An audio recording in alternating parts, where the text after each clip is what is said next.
let's talk about unbelief. Now, many people don't believe the gospel. You explain this to your kids. And so we want to tell them the good news. Remember, we're keeping things gospel-centered here, gospel-focused, because we don't want our kids to think that apologetics is all about arguing, debating. It's all about the gospel. It's all about evangelism, getting the good news out to people. Now, oftentimes we can explain to our kids, oftentimes people have problems with the Bible and what it teaches. They think it's not true. And these problems may be keeping them from believing the gospel.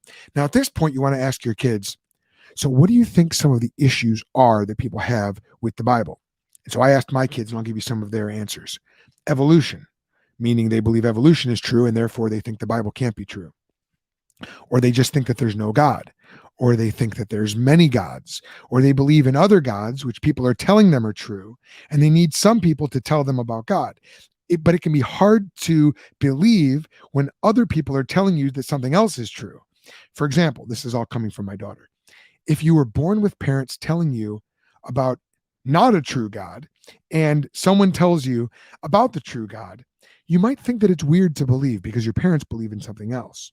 And at this point, my wife, Elisa, picked up in the conversation, chimed in, and she said, yeah, people think that religion is bad, or they just simply want to sin. They don't want to believe in God.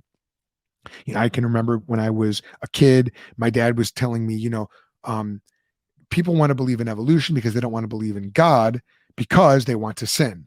Now, that's a very simple way of putting that, but that is pretty much exactly what Romans 1 says. People don't want to believe in God. They want to suppress the truth. And oftentimes that does go on a very subconscious level. That's not necessarily top of mind for them, although they are culpable for it. They are guilty for it. So these are ideas that we're communicating to our kids in childlike ways, not childish ways, but childlike ways. My kids continued. They said, they don't want there to be only one way. And it can be hard to believe in a God who is there forever and never had a beginning. So sometimes doctrine just might be difficult for unbelievers to understand.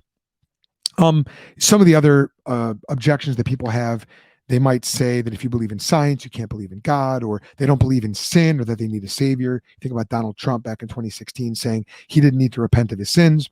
They have issues with the Bible. They don't think it's true.